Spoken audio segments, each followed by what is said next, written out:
열왕기상 12장 12절로 24절. 12절. 3일 만에 여로보암과 모든 백성이 르호보암에게 나아왔으니 이는 왕이 명령하여 이르기를 3일 만에 내게로 다시 오라 하였습니다. 왕이 포악한 말로 백성에게 대답할세 노인의 자문을 버리고 어린 사람들의 자문을 따라 그들에게 말하여 이르되 내 아버지는 너희의 멍에를 무겁게 하였으나 나는 너희의 멍에를 더욱 무겁게 할지라도 내 아버지는 채찍으로 너희를 징계하였으나 나는 전갈 채찍으로 너희를 징치하리라 하니라. 왕이 이같이 백성의 말을 듣지 아니하였으니 이 일은 여호와께로 말미암아 난 것이라. 여호와께서 전에 실로 사람 아히야로 느밧의 아들 여로보암에게 하신 말씀을 이루게 하려 하심이더라.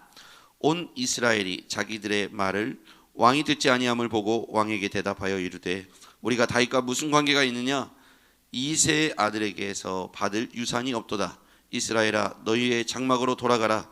다윗이여 이제 너는 내 집이나 돌아보라 하고 이스라엘이 그 장막으로 돌아가니라. 그러나 유대 성읍들이 사는 이스라엘 자손에게는 르호보암이 그들의 왕이 되었더라. 르호보암 왕이 역군의 감독 아도람을 보냈더니 온 이스라엘이 그를 돌로 쳐 죽인지라. 르호보암 왕이 급히 수레에 올라 예루살렘으로 도망하였더라. 이에 이스라엘이 다윗의 집을 배반하여 오늘까지 이르렀더라. 온 이스라엘이 여로보암이 돌아왔다 함을 듣고 사람을 보내 그를 공회로 청하여 온 이스라엘의 왕으로 삼았으니 유다 지파 외에는 다윗의 집을 따르는 자가 없으니라. 르호보암이 예루살렘에 이르러 유다 온 족속과 베냐민 지파를 모으니 택한 용사가 18명이라. 이스라엘 족속과 싸워 나라를 회복하여 솔로몬의 아들 르호보암에게로 돌리려 하더니 하나님의 말씀이 하나님의 사람 스마야에게 임하여 이르시되 솔로몬의 아들 유다 왕 르호보암과 유다와 베냐민 온 족속과 또 그 남은 백성에게 말하여 이르기를. 우리 함께 읽겠습니다. 여호와의 말씀이 너희는 올라가지 말라. 너희 형제 이스라엘 사손과 싸우지 말고 각기 집으로 돌아가라. 이 일이 나로 말미암아 난 것이라 하였다 하라 하신지라. 그들이 여호와의 말씀을 듣고 그 말씀을 따라 돌아갔더라. 아멘. 할렐루야. 오늘 출근들 안 하십니까? 새로운 얼굴들이 이렇게 또 오셔서 갑자기 다 실업자가 됐나 걱정이 됩니다. 그건 아니겠죠. 자, 우리 아침에 이렇게 많은 분들이 오셨으니까요. 앞뒤 좌우로 우리 주의 이름으로 축복해 볼까요? 자, 주의 이름으로 축복합니다. 축복합니다. 네. 자, 여기 계신 분들이 기도의 동역자들 있죠. 그래서 여러분들과 함께 기도할 수 있음이 큰 기쁨입니다. 아침에 우리가 기도로 시작한다는 건 큰 축복인데요. 하나님께서 우리에게 주시는 놀라운 은혜가 있을 줄 믿습니다. 오늘은 여기에서 보면 왕이 자문을 받는 그 광경이 나오죠. 그런데 왕이 자문을 받는 두 그룹이 있었습니다. 어제 이어서 이 르호보암 왕은 솔로몬의 적통을 이은 왕이지요. 솔로몬의 아들이기 때문이죠. 그런데 백성들의 마음이 이 솔로몬의 아들 르호보암에게 거는 기대가 있었습니다. 부역이 너무 심하여 솔로몬이 성공에 도취되어 왕궁과 끊임없는 건축의 시간에 백성들을 부역에 시달리게 했죠. 그래서 어제 제가 나눈 말씀 중에 오늘날 교회도 성도들을 강제로 너무 많은 헌금의 강요나 혹은 봉사의 강요는 오히려 백성들의 마음을 떠나가게 하고 고통스럽게 할 수 있다라고 하는 교훈을 나눴습니다. 오늘 르호보암은 솔로몬의 뒤를 이었으나 유다 지파 외에는 그를 따르는 자가 없게 되었다. 그러니까 하나님께서 그 모든 과정 속에 기회를 주셨죠. 백성들의 자문을 듣게 되는데 두 그룹의 자문을 듣죠. 하나는 솔로몬을 모셨던 노인들에게 자문을 받았고요. 또 하나는 자기 또래의 어른이들이라고 표현되어 있는데 소년들이라고도 표현되어 있었고요. 두 그룹에게 자문을 받았는데 노인들은 뭐라고 했습니까? 가볍게 해주라고 그랬죠. 그리고 당신이 섬기는 왕이 되라. 그러면 백성들은 섬기는 종이 될 것이다. 이렇게 지혜로운 대답을 해줬는데 어린 사람들은 이렇게 표현하지 않고 더욱 멍에를 무겁게 해라. 채찍을 더욱 강하게 해라. 그래야 왕의 권위가 서고 따르게 될 것이다 이런 표현을 했습니다. 어제 말씀 기억나시죠?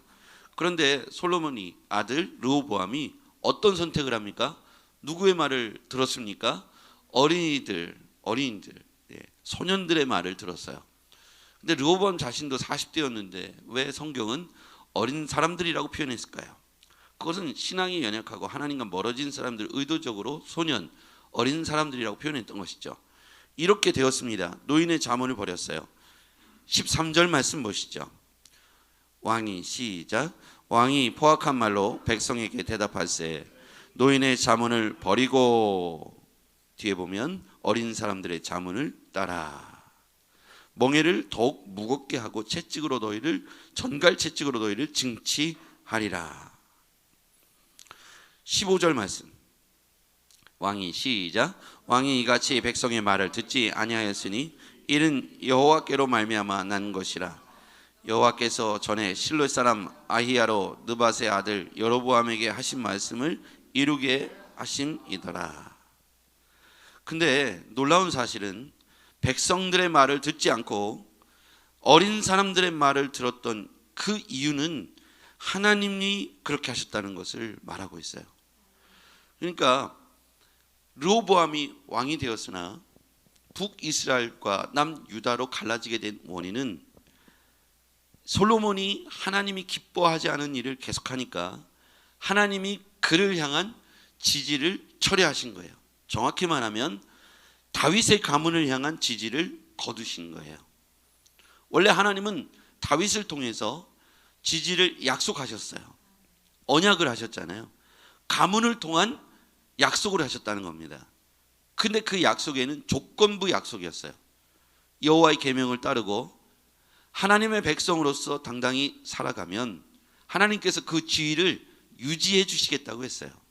그런데 그 언약을 솔로몬 말미에 깨트리게 되죠. 그것으로 인해서 하나님이 다윗 가문과 맺은 약속을 처리하시게 됩니다.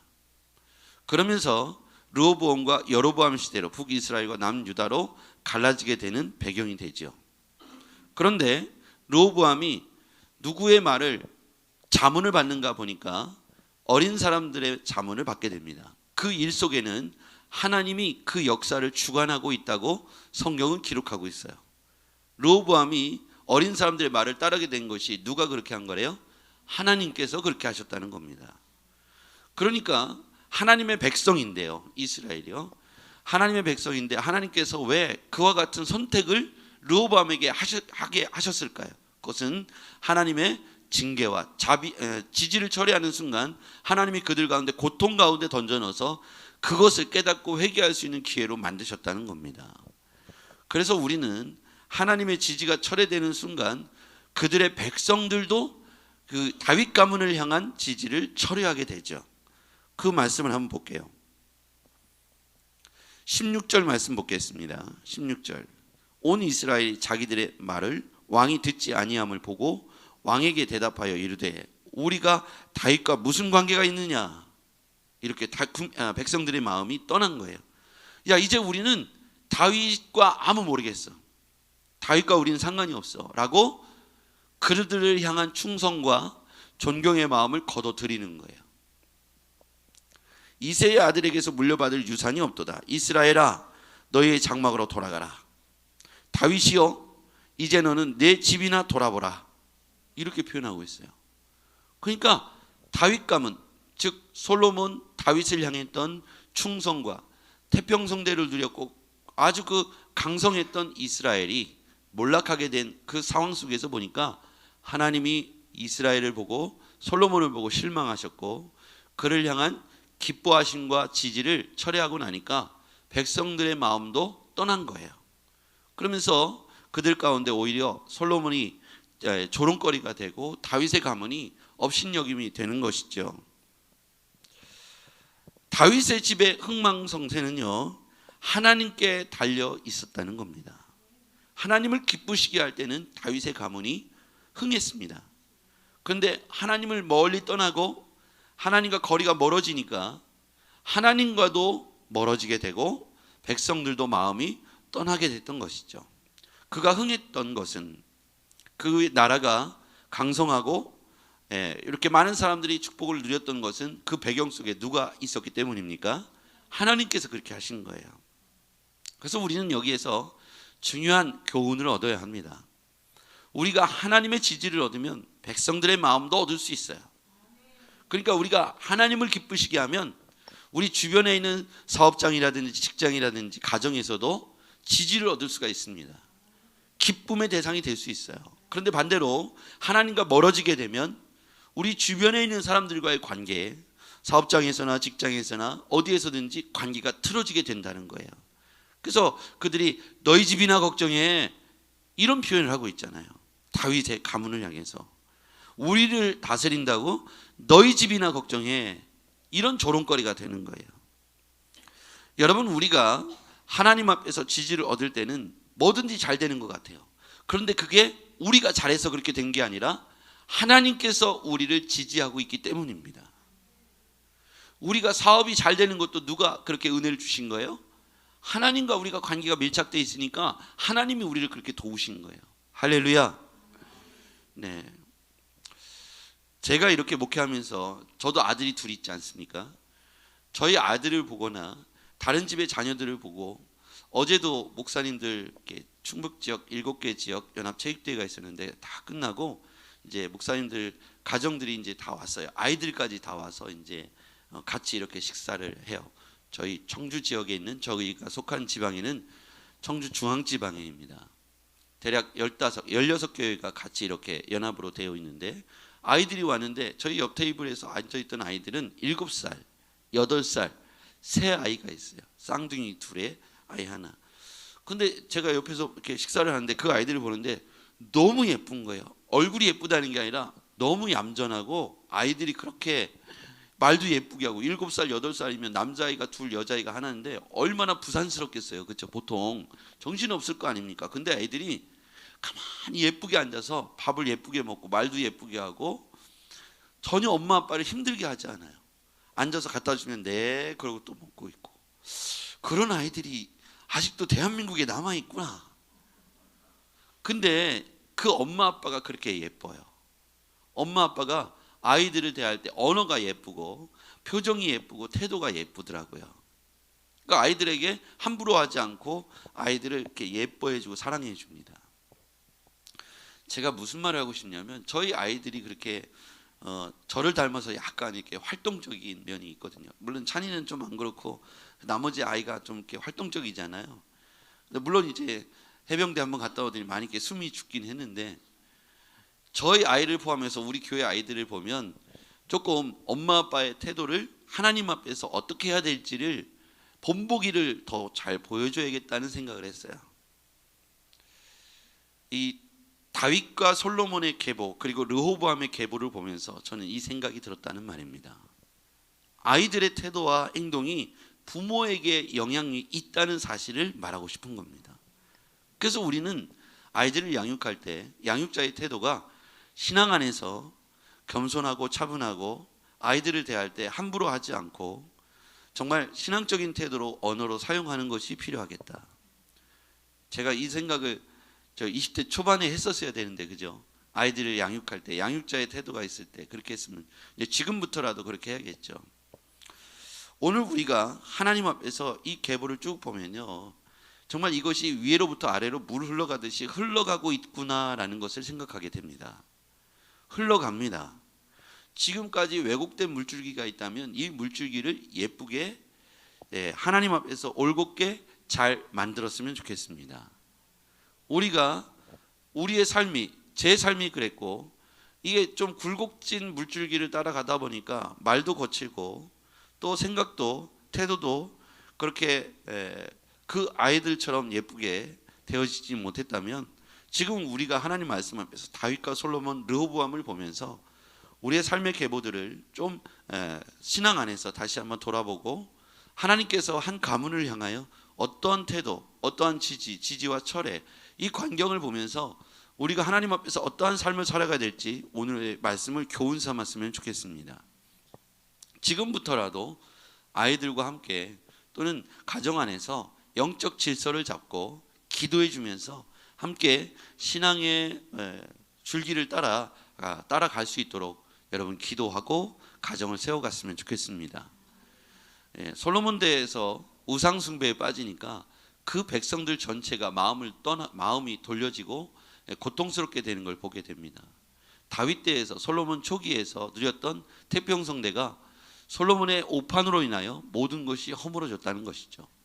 여러분, 오늘 우리가 영적 질서를 어떻게 잡느냐에 따라서, 우리가 어떤 태도를 갖추느냐에 따라서 하나님 앞에서 우리의 가정과 가문이 어떻게 될지 흥망성쇠가 하나님 손에 달려 있다라는 것이죠.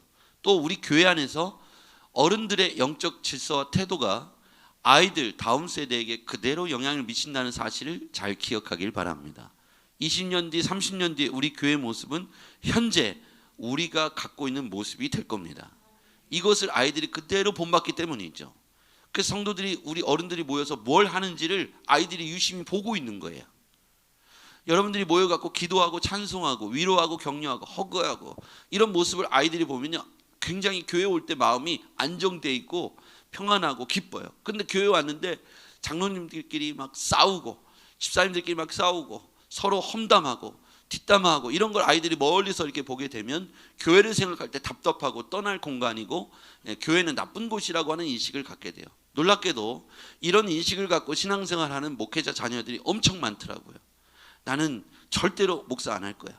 그게 보니까 아버지 교회에서 성도님들이 막 서로 싸우고 멱살잡이에서 아버지를 끌어내리고 이 상처가 다 있더라고요. 다. 제 친구 목사님들에게도 있고 후배 애들도 보면 그런 상처를 딛고 있더라고요. 아버지가 멱살 잡혀서 끌려 내려오는 장면을 본 사람, 엄마가 막 머리끄댕이를 잡혔던 사람, 엄마를 향해서 비난했던 소리, 이런 것들이 그걸 보고 자라난 장로님, 권사님, 또 교회 성도들이 막 싸우는 것을 보고 자라난 아이들이 교회 안에 또 많이 있더라고요. 근데 그거를 마치 교회는 원래 다 그래 이렇게 받아들이는 게 더 속상했어요. 여러분, 교회가 그런 것이 아닙니다. 그렇게 되어서는 절대 안 됩니다. 그래서 우리는 우리 교회 안에 아이들에게 서로 사랑하고 존중하고 따뜻하게 섬겨주고 세워주는 그런 아름다운 전통을 우리 교회에서 만들어 갔으면 좋겠습니다. 제가 여러분에게 그렇게 하고 여러분이 여러분들에게 서로 그렇게 했기를 바랍니다. 우리 장로님 안수일 사람들이 먼저 이 좋은 본을 보내주시고 보여주시고, 그럼 어떻게 되느냐? 언제 아름답냐? 아이들이 언제 감동하고 야 우리 교회는 정말 됐어 할 때 안수일 사님 장로님들이 먼저 섬겨주고 제가 먼저 섬겨주는데 저렇게까지 해야 돼? 거기까지 해야 교회 질서가, 영적 질서가 잡히더라고요. 그래서 우리는 그렇게 서로 앉은 자리에 섬기는 자가 아니라 서로 섬겨주는 영적 질서를 잡는 우리 교회가 되기를 주의 이름으로 부탁드립니다. 기도하겠습니다. 전능하신 아버지 하나님, 우리 교회가 그렇게 되기 원합니다. 영적 질서가 잡히고 서로 사랑하며 서로 기쁨으로 충만한 우리 모두가 되게 하옵소서. 예수님의 이름으로 기도했습니다. 아멘.